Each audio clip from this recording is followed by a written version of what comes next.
Durante esta semana eu decidi fazer uma pergunta para o meu filho. Era uma espécie de uma pegadinha, talvez. Ele está naquela fase da pré-adolescência em que ele gosta de ficar fazendo pegadinha com a gente.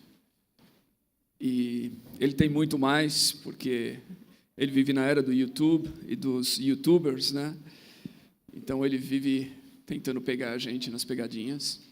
E essa semana eu fiz uma perguntinha para ele, básica. Era uma pegadinha, mas que tem um fundamento bíblico. Eu falei, filho, se Deus aparecesse a você e dissesse a você, peça-me o que você quiser e eu vou te dar, o que você pediria? Ele parou, ficou pensando, e ele percebeu que era uma pegadinha. Ele percebeu que eu tinha alguma intenção por trás da pergunta, que não era uma pergunta boba. Aí ele pensou e falou assim, eu pediria que você e a mamãe tivessem uma vida muito longa e fossem muito felizes. Eu falei, muito bem, obrigado. Obrigado pelo pedido. Espero que tenha sido sincero, que você não quis me decepcionar. Obrigado. E eu contei a ele a história, e eu disse, olha, isso aconteceu. A Bíblia diz que Deus apareceu em um sonho a um homem e fez exatamente essa pergunta. E você sabe o que foi que esse homem respondeu? E ele ficou pensando, e ele não sabia. Então eu contei a ele a história de Salomão, filho de Davi, que começou a reinar quando ainda era muito jovem. E Deus disse a ele, apareceu a ele em um sonho e fez essa pergunta a Salomão, e está lá em 1 Reis capítulo 3, se você quiser ler depois. E diz que Salomão respondeu a Deus da seguinte maneira, ele disse, Deus, eu sou muito jovem, eu sou inexperiente, eu tenho diante de mim uma tarefa muito difícil. Como é que eu posso governar um povo tão grande quanto este? Como é que eu posso liderá-lo?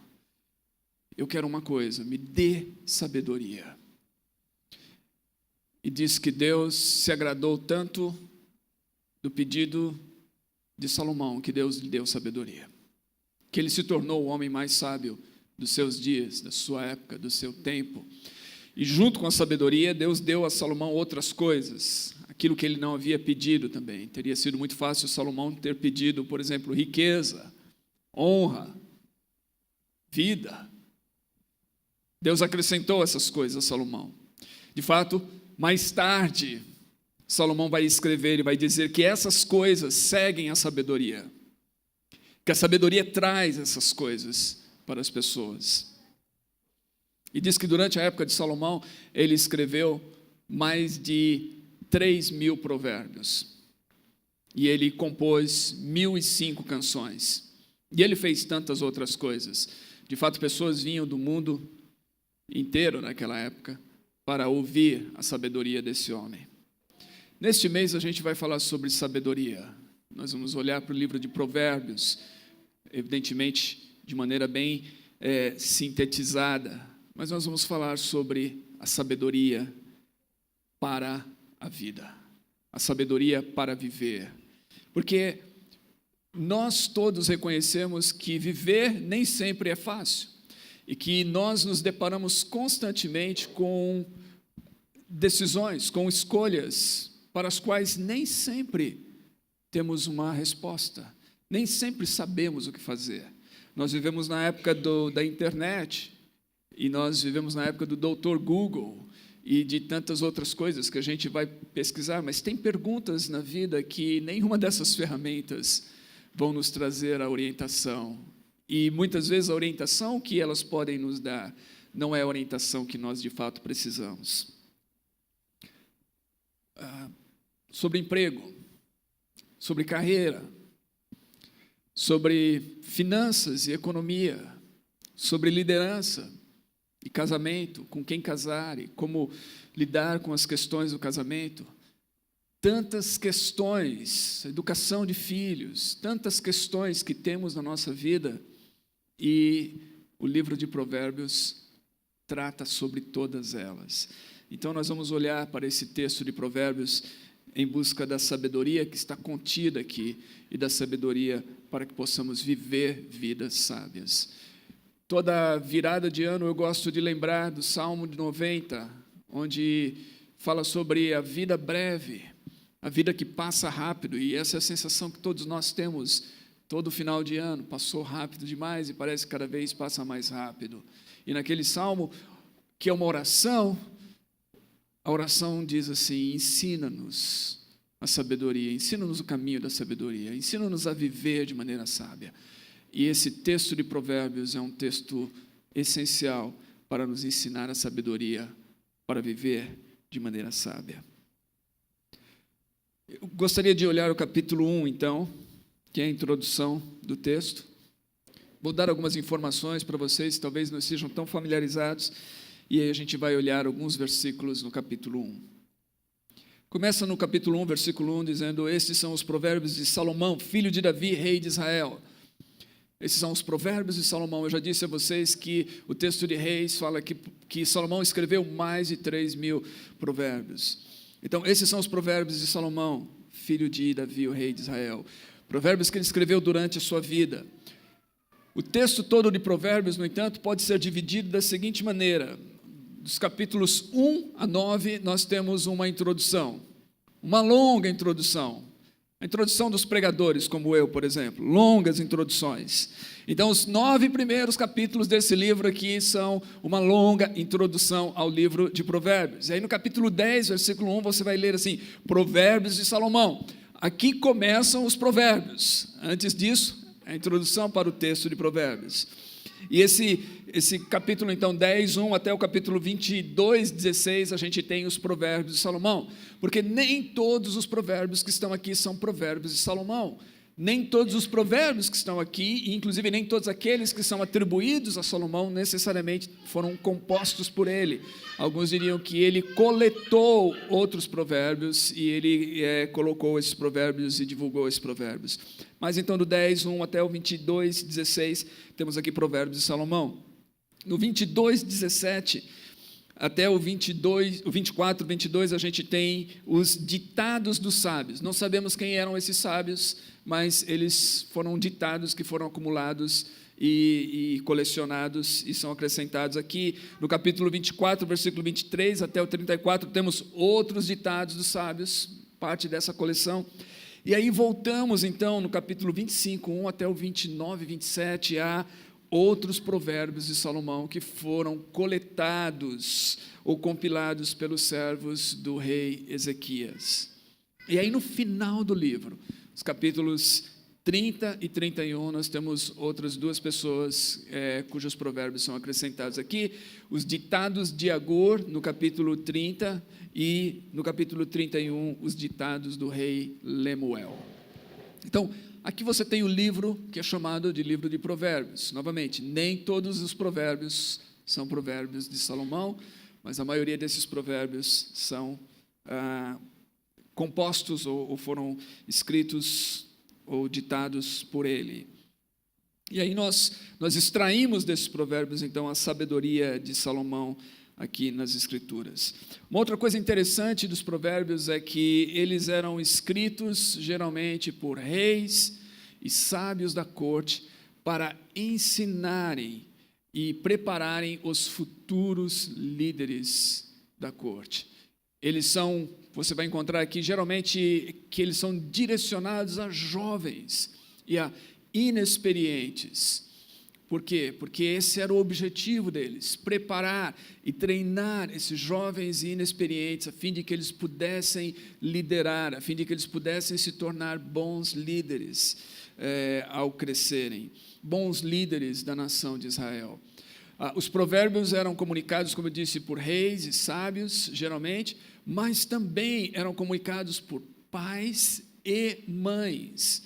É bem interessante isso, que você vai encontrar aqui no versículo 1, no versículo 8, logo no primeiro capítulo, diz assim: ouça, meu filho, a instrução de seu pai e não despreze o ensino da sua mãe. Às vezes a gente olha nas Escrituras e dá a impressão, em muitas porções das Escrituras que a educação e que essa instrução era apenas uma instrução que cabia ao pai ou somente à mãe. Alguns vão pensar, talvez nos nossos dias. Não, aqui a gente encontra claramente a figura tanto do pai e da mãe como instrutores do filho. O último capítulo desse livro, talvez um daqueles mais conhecidos, que fala da mulher virtuosa, são instruções de uma mãe ao seu filho. Aquelas instruções todas que a gente encontra lá são instruções de uma mãe. São os ditados do rei Lemuel, diz aqui, mas esses ditados ele aprendeu de sua mãe, foram uma exortação que sua mãe lhe fez. Então aqui a gente encontra essa sabedoria que vem dos reis, que vem dos sábios, que chega então e que tem o objetivo de preparar e treinar os inexperientes e os jovens, e que chega a eles através do seu pai e da sua mãe. Hoje nós podemos olhar e falar assim, nós podemos receber essa sabedoria dessa maneira, através dos nossos pais e mães que são piedosos, e muitas vezes nossos pais e mães talvez tenham outros provérbios que não estão aqui. Minha mãe vivia com seus ditados quando era criança, alguns deles estão na minha cabeça até hoje, né? Eu lembro deles, e às vezes eu falo aos meus filhos, ou estou conversando e lembro aquilo. Minha mãe sempre falava, quando a cabeça não pensa, o corpo padece. Então eu sempre lembro isso e falo para o meu filho, olha filho, você tem que pensar bem nas coisas, porque se você não pensar, você vai se dar mal na vida, e coisas assim. Então, os provérbios, eles chegam a nós através dos nossos pais, a sabedoria continua chegando até nós que somos pais, nós devemos transmiti-los aos nossos filhos, instruir os nossos filhos, preparar os nossos filhos para a vida, e temos uma fonte tremenda de sabedoria para isso. Eles chegam até nós através também de líderes, de mentores. Eles chegam até nós através da comunidade de fé e da igreja. Eles chegam até nós através da própria leitura que nós fazemos deles. O grande pregador Billy Graham, ele costumava ler um capítulo de Provérbios por dia. Ele fez isso durante décadas. Todos os dias, ele lia pela ordem. Dia 1º, capítulo 1 de Provérbios. Chegava no final do mês, meses mais curtos, ele lia os 2 últimos capítulos. Mas todos os dias, um capítulo de Provérbios. Porque ele encontrava aqui essa fonte de sabedoria para a vida que ele reconhecia que precisava. Então, Provérbios tem a finalidade de nos preparar para a vida, a finalidade de nos treinar, de nos ensinar a viver de maneira sábia. E aí, nos versículos 2 a 6, a gente encontra isso bem descrito aqui, a finalidade do livro de Provérbios. Diz assim que esses provérbios vão ajudá-lo a experimentar a sabedoria e a disciplina, a compreender as palavras que dão entendimento, a viver com disciplina e sensatez, fazendo o que é justo, direito e correto. Ajudarão a dar prudência aos inexperientes, e conhecimento e bom senso aos jovens. Se o sábio der ouvidos, aumentará seu conhecimento, e quem tem discernimento obterá orientação para compreender provérbios e parábolas, ditados e enigmas dos sábios. Então é interessante isso. Diz aqui que esses provérbios têm o objetivo de dar a sabedoria, mas a sabedoria que não é apenas um acúmulo de informação, porque ele diz aqui, ajudarão a experimentá-la. É sabedoria que se transmite em vida, em ações concretas durante a vida, na capacidade de fazer boas escolhas, de escolher bons caminhos, de ter discernimento em momentos cruciais e importantes da vida. É esse tipo de sabedoria. De fato, a palavra sabedoria usada aqui, ela é traduzida em algumas outras porções das Escrituras como habilidade. Por exemplo, em Êxodo, capítulo 35, quando vai falar sobre a construção do tabernáculo, e diz que Deus deu a alguns jovens, alguns homens, uma sabedoria, diz lá a palavra. Poderia ser traduzido como sabedoria, traduzido lá como habilidade, para que eles fossem artesãos, para que eles fossem artistas, para que eles pudessem transformar o material bruto em uma obra de arte. Essa habilidade é a mesma palavra usada aqui para falar sobre sabedoria.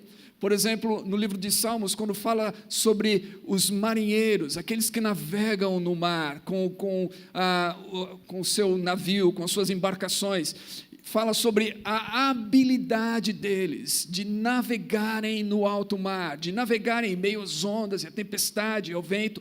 E essa palavra, então, a habilidade do marinheiro de navegar ao mar, é também a mesma palavra usada para sabedoria. Por exemplo, quando fala sobre a habilidade para governar, fala sobre a habilidade do rei para governar e para julgar e para discernir as coisas.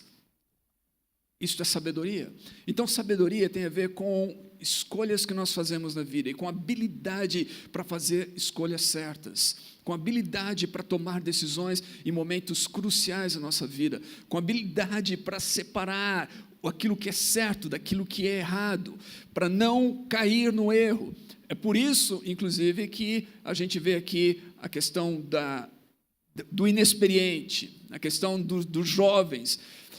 O contraste aqui é que aquele que não tem sabedoria, ele é como os jovens e os inexperientes, que justamente no texto de Provérbios é descrito como aquela pessoa que, por falta de sabedoria, por falta de experiência na vida, é facilmente conduzida ao erro, é facilmente seduzida para o mau caminho, é ingênuo, é inconstante. Então, essa é a condição do inexperiente, do chamado do jovem aqui, e muitas vezes, então, vai esse jovem, esse inexperiente que não adquire sabedoria, no texto, ele vai ser chamado várias vezes como o tolo, porque ele não adquiriu sabedoria. E aí o caminho, as escolhas, onde ele vai seguir, é um caminho de destruição, é um caminho de morte. Os capítulos seguintes dessa longa introdução de Provérbios, você vai ver várias vezes falando desse inexperiente, por exemplo, seguindo a sedução da mulher adúltera. Ele é facilmente seduzido por suas palavras, ele é facilmente seduzido por suas atitudes, ele segue os caminhos dela, porque ele não tem experiência ainda, ele não sabe discernir o certo do errado. Então, sabedoria é essa capacidade de você discernir, de você fazer escolhas certas, em momentos importantes e cruciais da vida, essa capacidade de fazer essas escolhas de tal maneira que a sua vida seja salva, ou que a vida de outras pessoas que dependem de você sejam salvas, a capacidade de fazer escolhas certas que vão promover a você uma vida saudável, uma vida feliz, que vão promover no seu trabalho, nos seus negócios, na sua família, o sucesso que você tanto busca. Esta é a sabedoria que a gente encontra aqui em Provérbios. Novamente, há um contraste entre ela e o inexperiente. Diante dessa sabedoria, muito embora está falando aqui do inexperiente, do jovem, diante dessa sabedoria, a verdade é que todos nós nos apresentamos como inexperientes. Uma das coisas interessantes aqui nesse texto é o versículo 5. Ele diz assim: se o sábio der ouvidos, aumentará seu conhecimento. Note, Provérbios, eles são direcionados aqui aos jovens, eles são direcionados aos inexperientes, eles são direcionados para ajudar esses jovens inexperientes a alcançarem a sabedoria, o conhecimento, a terem capacidade de discernir as coisas, de fazer boas escolhas, de viverem fazendo aquilo que é justo, direito e correto. Mas aí no meio disso tudo diz assim, que se o sábio der ouvidos, ele aumentará o seu conhecimento. Ou seja, o que está dizendo aqui é que é uma fonte inesgotável de sabedoria, e que você nunca chega num ponto onde você fala assim: eu me graduei, eu me formei, acabou, não tenho mais, não preciso mais receber sabedoria. Diz que o sábio, de fato, aquele que é sábio, ele continua ouvindo essas palavras, ele continua acrescentando, ele não ouve essas palavras para confirmar e bater no peito e falar: já sabia. Ele ouve essas palavras, ele busca esses provérbios, ele guarda essas coisas, para que a sua sabedoria seja aumentada, para que acrescente, então, aumente a sua sabedoria, para que ele tenha mais e mais discernimento. Daí nós poderíamos pensar na ideia de que o sábio, de fato, é aquele que olha e fala assim: eu nada sei.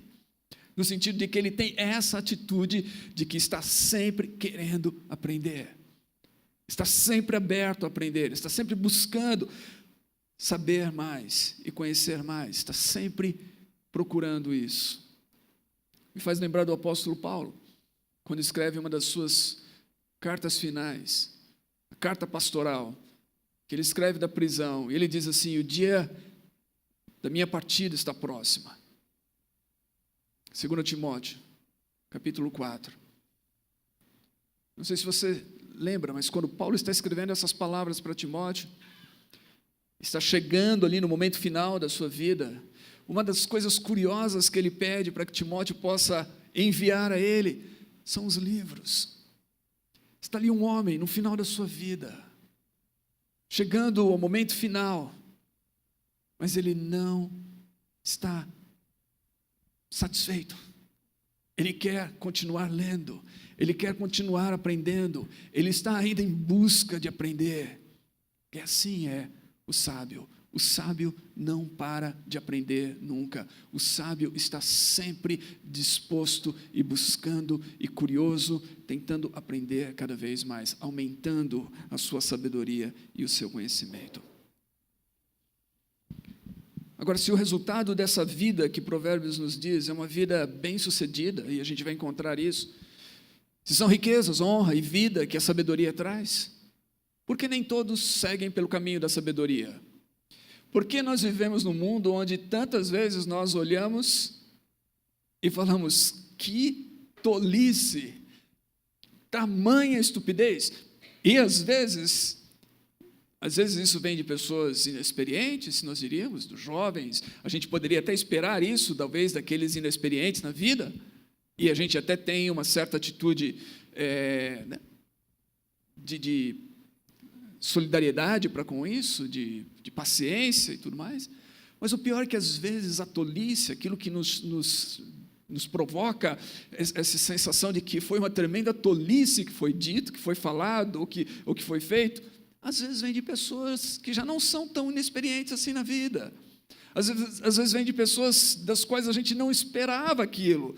Às vezes vem de líderes que deveriam estar liderando com sabedoria e deveriam estar falando com sabedoria. Nós deveríamos estar olhando para eles em busca de sabedoria, e aquilo que eles falam, aquilo que eles fazem é totalmente o oposto daquilo que se espera em termos de sabedoria. Às vezes, nós mesmos fazemos coisas tolas e paramos e pensamos: que tolice, como eu fui capaz de fazer isso? Por que, se a sabedoria para viver nos conduz a uma vida boa, porque nem todo mundo segue o caminho da sabedoria? Está aqui no capítulo 1, nesses versículos que lemos. Diz aqui: eles o ajudarão a experimentar a sabedoria e a disciplina. Aqui no meio dessas palavras todas a gente encontra um palavrão, uma ofensa: disciplina. Disciplina é uma ofensa, é um palavrão. Por quê? Porque disciplina aqui no meio, quando está falando de disciplina, está falando de instrução, correção e castigo. É isso, você vai encontrar no texto. Disciplina é instrução, é correção e é até mesmo castigo. Agora, isso é uma ofensa, e principalmente em nossos dias. Muitos de nós queremos ser instruídos, muito embora nós vivemos numa época em que, cada vez mais com essa explosão da informação acessível, a gente tem um monte de pessoas crescendo já achando que sabem tudo. E não precisa de nenhum tipo de instrução, que tudo elas já conhecem. Um dos grandes desafios de ser pai, eu confesso a vocês, de ser pai nessa época, e muitas vezes conversando com meu filho, é que ele passa essa impressão de que ele não precisa. Não, pai, eu já sei. Não, eu já sei. Antes mesmo de ouvir, ele já responde: eu já sei, pai. A verdade é que muitas das nossas crianças têm esse tipo de atitude. Elas pensam que sabem tudo. Elas acham que sabem porque elas ouviram o YouTube disso, daquilo. Elas acham que sabem porque elas já ouviram de alguém falar. Elas acham que sabem tudo. Então, o grande desafio hoje é encontrar pessoas que falam assim: eu não sei. Eu estou aberto a receber a instrução. Eu estou aberto a receber o conselho. Eu estou aberto a aprender. Pessoas que querem aprender. É um grande desafio. Nem todo mundo quer aprender. Porque quando você acha que você já sabe, você não está aberto ao aprendizado. Mas não só isso. Diz que esse aprendizado muitas vezes envolve a correção. Significa que às vezes eu sou corrigido porque o que eu fiz, ou o que eu falei, ou a minha atitude merece ser corrigida. Estava errado. Agora, a correção exige de nós um certo senso de humildade. Um senso de saber que, olha, eu errei, eu fiz besteira, eu estou aberto à correção. C.S. Lewis escreveu uma alegoria, seguindo a grande alegoria de John Bunyan, que é um dos clássicos da literatura cristã. John Bunyan escreveu O Peregrino. Acho que muitos de vocês já ouviram falar desse grande clássico da vida cristã, em que ele conta a história desse homem que sai em rumo à cidade celestial. E ele atravessa vários vales e perigos e tudo mais, ascendendo a cidade celestial. Esse é um clássico. Lewis escreveu uma alegoria chamada O Regresso do Peregrino, em que ele conta uma história também desse peregrino. E no meio dessa alegoria, ele fala do Vale da Sabedoria. E ele diz o seguinte: a vereda que leva à sabedoria passa por um vale. Como se chama esse vale? Atualmente, chamamos de Vale da Sabedoria. Mas nos mapas antigos era designado de Vale da Humilhação. O Vale da Sabedoria é aquilo que nós chamamos hoje de Vale da Sabedoria. Luz diz, nos mapas mais antigos era chamado de Vale da Humilhação. Agora eu pergunto, quantos de nós estamos dispostos a atravessar o Vale da Humilhação para recebermos a sabedoria? Quantos de nós estamos dispostos a sermos corrigidos? Quantos de nós estamos dispostos a abraçar a disciplina? E disciplina é uma coisa árdua. Qualquer pessoa aqui que já aprendeu, por exemplo, a tocar um instrumento musical, sabe que precisa de disciplina. Sabe que vai gastar muito tempo ali fazendo coisas que parecem ser chatas. Ou então, qualquer ciência, qualquer coisa que realmente vale a pena, exige muito esforço, empenho, concentração, dedicação, horas e horas, momentos, coisas chatas. Você encontra alguém que está querendo, entrar para um curso em uma universidade estadual ou federal muito disputado. O que você encontra? Você encontra uma pessoa que realmente quer fazer isso, uma pessoa que está disciplinada, que vai gastar muito tempo com os livros e com o estudo, que durante esse período de preparo, muitas vezes estudando, está todo mundo brincando, festejando, fazendo isso e aquilo, e aquela pessoa está lá concentrada. Isso é disciplina. Sabedoria e disciplina andam de mãos dadas. Lembrando novamente, disciplina fala sobre instrução, fala sobre correção e até mesmo castigo. Pergunte para qualquer criança hoje de 7, 8 anos de idade o que significa a palavra castigo. Boa parte delas não vai saber o que significa. Sabe por quê? Porque castigo foi riscado do nosso dicionário. Foi riscado da nossa forma, da nossa sabedoria atual de educação de filhos. Nós não sabemos disciplinar os nossos filhos. Nós não sabemos dar a eles o castigo.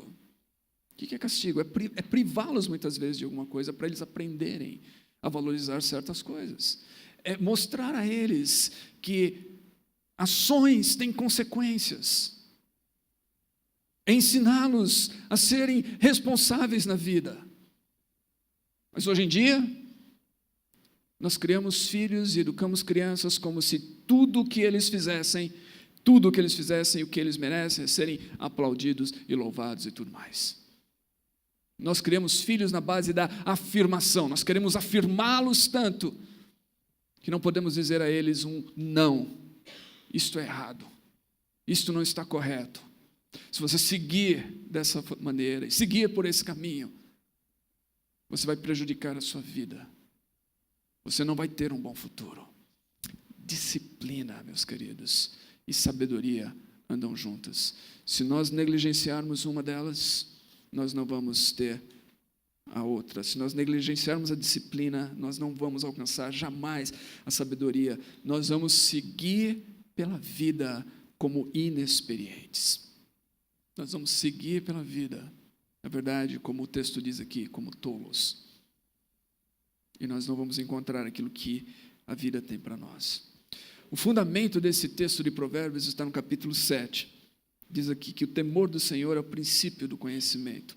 A palavra, ou a expressão temor do Senhor aparece 14 vezes no livro de Provérbios. Algumas versões traduzem como reverência e piedade.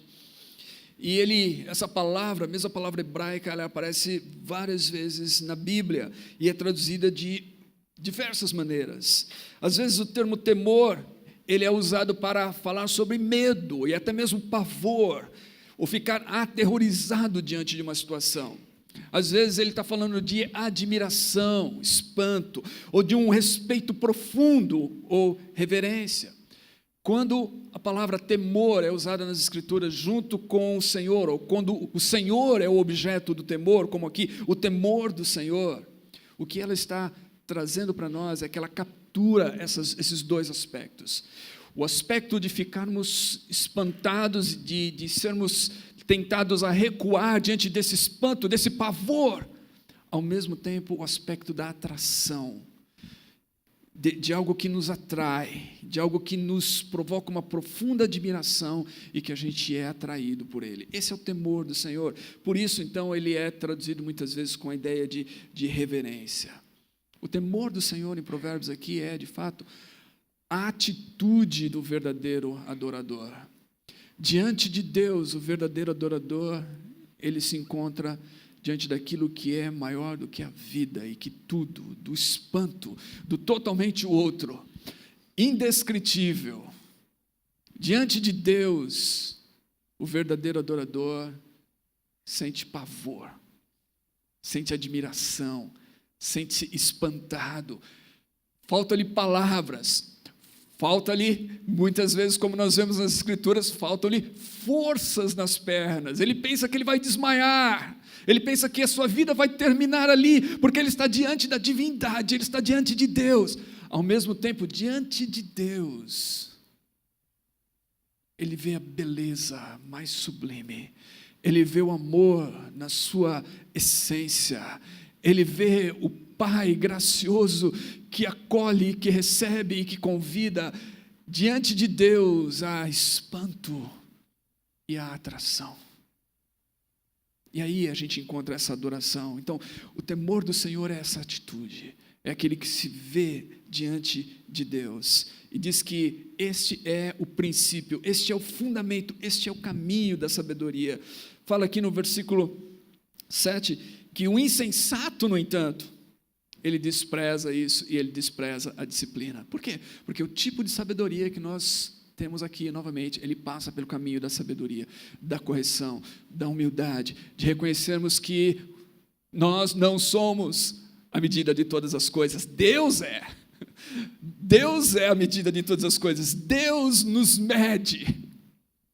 Mas nós não somos, nós precisamos dele. Nós não temos toda a sabedoria, nós carecemos da direção de Deus em nossas vidas. É esse reconhecimento que nos conduz à sabedoria. Os insensatos desprezam isso e seguem na sua insensatez. E o livro tem provérbios que mostram que o caminho dos insensatos é um caminho muito perigoso. É um caminho que invariavelmente termina em dor, sofrimento, morte. Por isso, nós não queremos seguir esse caminho. Nós queremos seguir o caminho daqueles que aprendem a sabedoria. E a sabedoria, no livro de Provérbios, não é só um conceito, não são só informações. A sabedoria no livro de Provérbios é uma pessoa. Uma das coisas mais extraordinárias desse livro é que ele não apresenta para a gente só, no meio dos provérbios, esses princípios para a vida, esses pedaços de sabedoria como se fossem sinais ou placas ou mensagens na traseira do caminhão. O livro de Provérbios apresenta-nos essas gotas de sabedoria, mas mais ainda, ele nos apresenta a sabedoria em pessoa. Ele nos apresenta Jesus Cristo.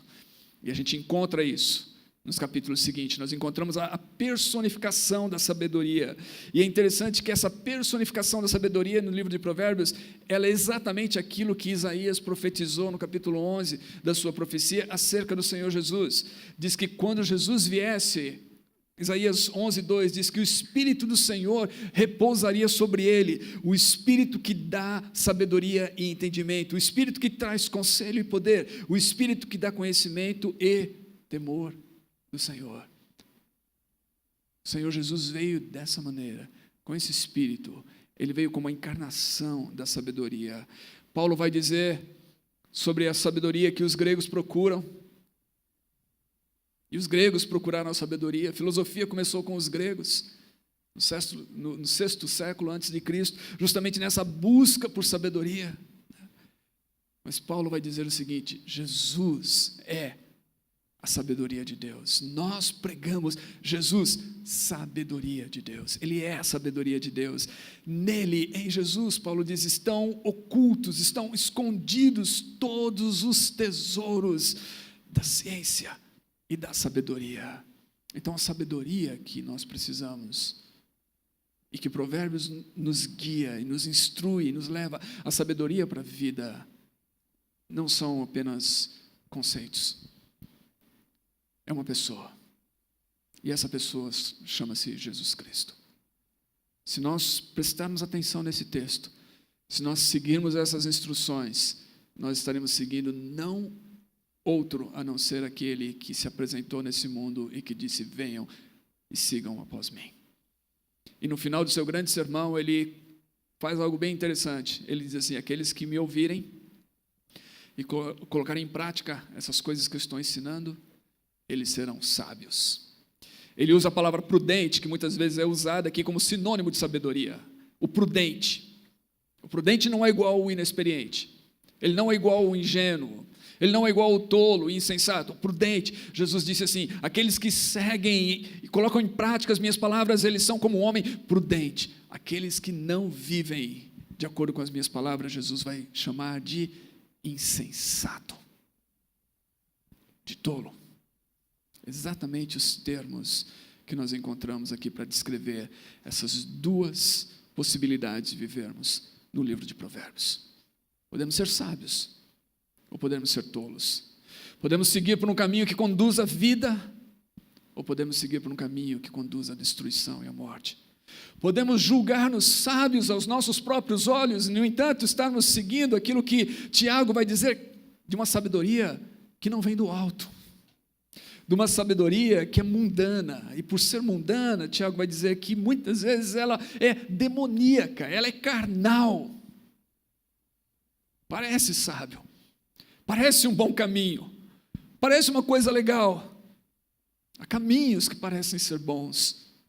O seu fim, diz Provérbios, é a morte e a destruição. Então eu espero que nós possamos amar a sabedoria. Amar a sabedoria como quem ama Jesus Cristo, como quem ama uma pessoa.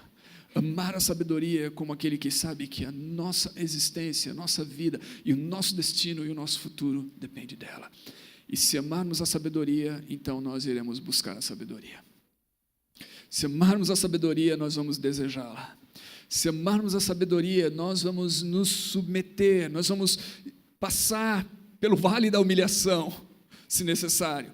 Vamos estar dispostos a sermos corrigidos, vamos estar dispostos a, muitas vezes, sermos disciplinados por esse processo de crescer em sabedoria. Vamos estar dispostos a entrar nessa jornada, sabendo que do outro lado, o inexperiente se torna sábio. Ele é capaz de discernir as coisas, ele é capaz de entender os enigmas, ele se torna alguém sábio. Eu espero Que ao começarmos esse ano, possamos começar com essa atitude. Eu espero que ao começarmos esse ano, possamos fazer como Paulo, que diz assim: eu deixo para trás tudo que ficou. Tenho 20 anos, 30 anos, 50 anos. Eu quero seguir um caminho de sabedoria. Um caminho do temor do Senhor. Um caminho onde eu saiba fazer boas escolhas. Onde eu não seja facilmente seduzido pelo mal. Onde eu tenha discernimento e possa seguir pela vereda que brilha como a luz da aurora até se tornar um dia perfeito. É isso que Provérbios tem para nós. É essa sabedoria que eu desejo para a minha vida, para a minha família, meus filhos, para todos nós, para toda a igreja do Senhor que está aqui. Que possamos trilhar esse caminho.